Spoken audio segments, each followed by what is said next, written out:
I realized while we were having the session in the morning that this would be appropriate to share with the.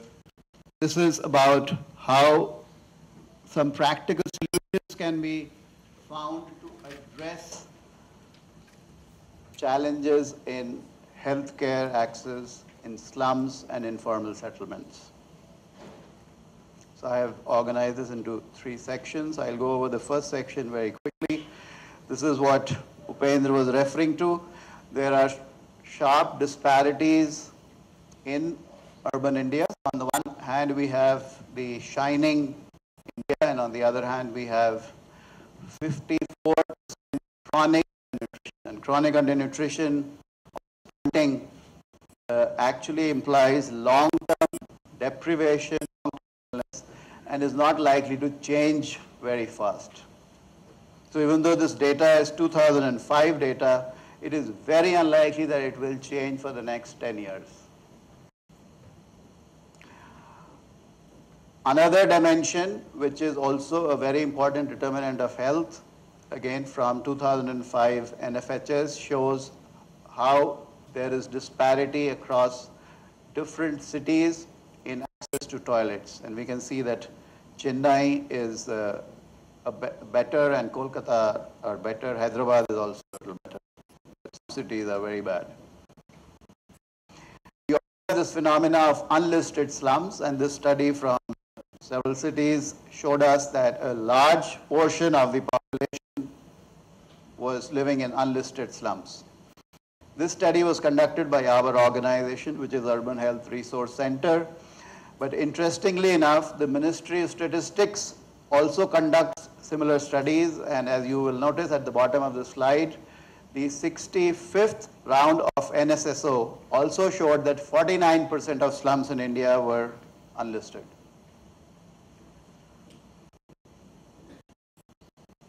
We found that mapping of all slums on city maps helps find them and make them visible. So this is a map of Delhi. It is about 3 hours these days from Delhi. It used to be 2 hours from Delhi earlier. These are the listed slums of Meerut. The red dots are the unlisted slums. And this is the complete picture. This is another example of spatial mapping of one ward of, which is called the Arth South ward. Some people also refer to it as Andhali. And this shows the health facilities and slums and Anganwadi centers.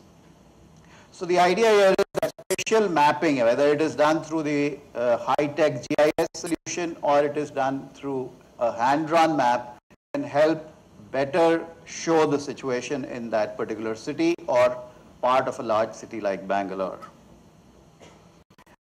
India has a very rapidly growing segment of the urban poor, and we already are, the Planning Commission has officially acknowledged that 97 million people in the cities of India live below the official poverty line. And I'm sure most of you have heard about the official poverty line, how many paisa is available for pulses. It was so common, so I don't want to get into that. But so the Planning Commission says that 97 million of India city residents live below the official poverty line. So you can imagine how many people would actually be practically poor. Now here are experiences. What we have tried in Indore and Agra, that we've organized women in the slums. So the lowest layer is the women's groups in the slums. So some slums you see one women's group, and some slums you see more than one women's group. There actually even up to 8 women's groups in slums, but the slide would have become very cluttered if I had tried to do 8. And then one representative from each women's group has formed a larger federation, which represents the larger area of the whole. For example, the type of area that Upendra was talking about, KG Halli. So KG Halli might have different pockets, and all these coalesce to form a larger area. and that has been federated in the form of the Federation of Women's Groups, so that they have more negotiation power. And this is how the UHRC team, which is a very small team of 2 to 3 persons in Indore and 2 to 3 persons in Agra, they provide them training, supervision, mentoring, problem solving. Problem solving is one of the very important things that our team does, and guide them to undertake various activities, which I'll show in the next few slides. And we also liaise with the city authorities of all departments so that they become more responsive to the demand and need of the women and children and communities of these bastis. So these are the activities. They conduct awareness activities at the slum level, and the awareness activities are across a wide range. For example, you will notice in the lower row that there was a rally against alcoholism, and that alcoholism affects health was something that they told us rather than we telling them. So it was a learning for us, and they became our teachers. And they, of course, do more traditional maternal nutrition and child health awareness activities. The second set of activities is complementing existing health care. So we heard from other speakers also that there are gaps in the existing health care. Often there are no medicines, often there is shortage of the manpower. So these women's groups, they help the existing manpower. For example, if an A&M's catchment area presently is 20,000 population, whereas it should be 5,000, that A&M is helped by these women's group to conduct those outreach, immunization and antenatal care sessions. And in certain areas where we have a very major deficiency, they also call private doctors and private nurses, get the vaccines from the health department and conduct private health camps, in which the community contributes 10 rupees per person. Whoever avails the service, they contribute 10 rupees. And they also use all modern science. For example, most of these volunteers who we have trained in the slums, they have cell phones. They can call up the auto rickshaw and also call up the hospital and try to expedite the process of taking an ill person to the hospital.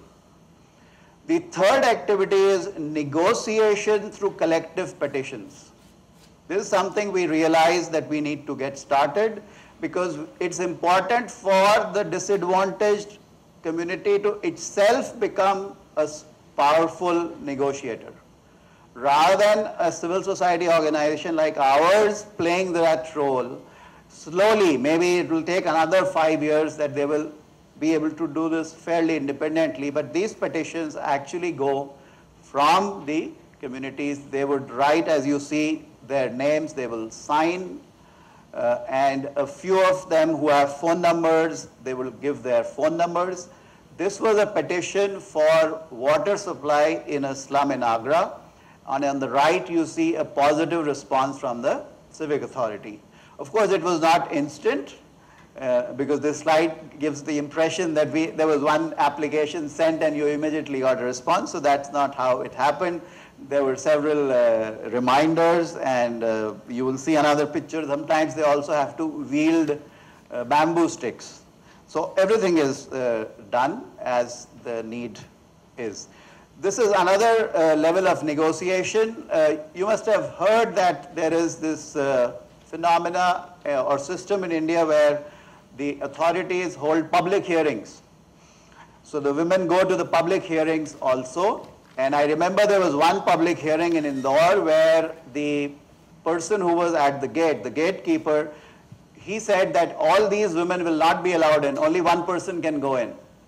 So after a while, the women said that you just, go away from the gate. Otherwise, we will bash you up. And we will go straight to the collector and then ask him what happened. So it created such a commotion that the collector actually then came to the gate, and within 20 seconds he was gheraued by the women. And the media is always present at such public hearings. Next morning, the collector's photo being encircled by women was in the newspaper. And there was action within 3 days. So this is example of, this one does not have the picture of the collector surrounded by the women, but it does have the picture on the right has women wielding bamboo sticks, and here they are doing a rally against alcoholism. And the newspaper actually picks all this up because they haven't seen this happen. And we are never present in any of these activities. We are only behind the scenes. The fourth activity, spatial mapping of the slum neighborhoods, is very effective. It helps in several ways in tracking coverage and also helps identify the newer migrants. Slums or informal settlements are a dynamic phenomena, so they don't remain the same. And every 6 months or 3 months, you will have new migrants. So those new people are often not integrated very well into the system. As Upendra was also explaining when he was talking about KG Halli, that there are people speaking 4 different languages, which must have happened over time. So those are also identified through these maps. This is a map where they use the bindis that are used here on the forehead. Are you able to see the red dots? I mean, they might not look red from far, but you can find the dots on some of the houses. The dots are for pregnant women and children under 1 year. And then there are very tiny silver dots on those red dots to identify whether this woman has had an antenatal checkup or the child has had vaccination. And this is another level of the spatial mapping which we are now moving towards, which depicts the physical features of the slum. And we are hoping that in the next year, we will attach these maps as Xeroxed copies with the petitions for, say, roads or for whatever is required in that particular area. So these maps show what proportion of the houses have permanent structure, what proportion of the houses have toilets, houses having below poverty line cards, having above poverty line cards, and several other physical features of that slum. The fifth activity is collective savings and loans. And this is very consciously not microfinance. It is not only collection and lending. It is like a social resilience fund. It is more on various aspects of well-being of the family. And therefore, these funds are used quite frequently for medical emergencies, children's education. These funds have reduced school dropout tremendously. Children used to drop out of school because the parent was not able to earn during a particular season, so they couldn't pay fees. People have used it for improving their household, for their house. So if they were able to save 4,000 rupees, they have borrowed 4,000 from this fund, and they have been able to build a toilet. They have recently started storing wheat at the time of harvest, when we all know that wheat is cheapest. So they are storing wheat to address food insecurity. So these are more like social need funds and not only livelihood. So this is a very conscious effort to inject that message every time these efforts are undertaken. The sixth activity, we were reminded by a well-wisher who visited our program, why don't you start involving the children? So since about 2 years, we have formed children's groups, and we are realizing that they are a tremendous source of energy for the women's groups. And hopefully in the coming years, when they grow into young adults, they would be contributing in some other ways. And they are quite a confident lot. And hopefully they'll be contributing, if they live in that neighborhood or some other neighborhood, they will probably be contributing to social good. So this actually shows you how we try to address this through a multi-dimensional approach. So it is health, nutrition, as well as determinants of health. So because we were informed by the people very clearly that only health service is not enough for them. And it was our good fortune that we were good listeners. And so we didn't keep our program very boardroom designed. It was informed by what the people told us. And so it has evolved like this. This diagram was not there, and you will not find this diagram. I think this presentation is still not on our website. So this has evolved slowly. It was slightly different in structure earlier, but communities are very wise, and they were able to design a program which was more useful for them. So one interesting lesson is, which we heard in the RSBY thing. So what we did was we utilized every little opportunity for an ID to get these families' ID cards. So whenever there is an election, which is happening in Gujarat and Himachal very soon, so if somebody is working there, they can utilize this time to get all the poor families' voter IDs. Whenever the Aadhaar team becomes very active, we get them Aadhaar. Whoever becomes active at whatever time, these people get some documentation. This is my last slide. No, this is not the last slide. So another thing which we realized we were able to do in the meantime is that we were able to convince a lot of central government ministries to overcome this whole notion of illegality of slums. And we are fortunate that our voice was heard. We have a circular from the Ministry of Health in 2008 to list and map all the unlisted clusters in cities.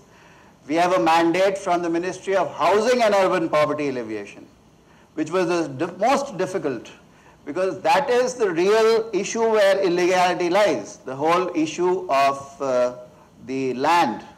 So that ministry has also issued a circular and mandated that all unlisted and hidden slums be plotted on city maps.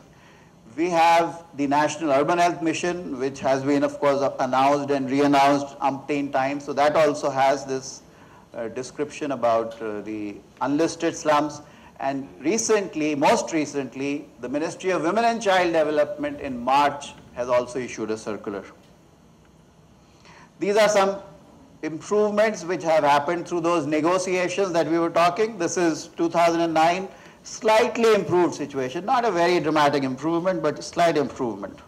And this is another improvement. That part of the city was cut off by this bad drain. And the women and children and men had to walk through this drain or take a very long detour. And so the people decided to construct a bridge themselves, and you can see that the children were walking to school without dirtying their legs. The negotiation hasn't succeeded. They are still being told by the authorities that we will do it very soon, we will do it very soon. Initially they were told, you are illegal, so we will do nothing for you. They kept going, and so now the authorities say that we will do it very soon. But I don't know when that will happen, because NUHM has been announced since so many years, and it hasn't really happened. This is the last slide.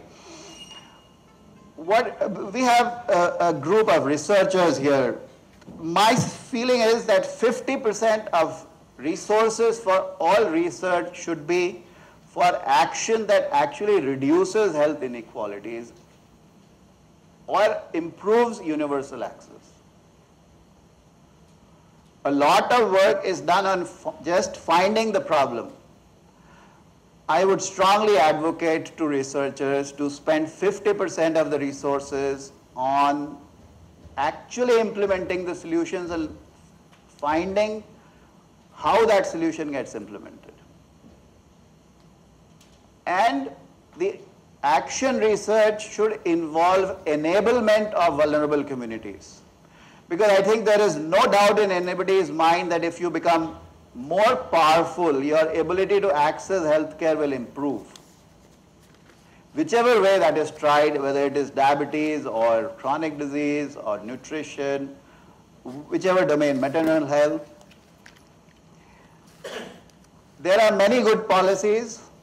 India has usually had a very strong think tank, so our policies are written very well. There is a need to translate them into expeditious expeditious action and undiluted action. There's a lot of dilution that happens, which we heard from our other presenters also. And we have to coordinate and collaborate in research and action. We have to make the invisible visible, whether it is slums or rural areas. There are a lot of backward sections of villages and slums, and if we can lend them voice, make them feel more empowered, they will be able to access healthcare better. Thank you.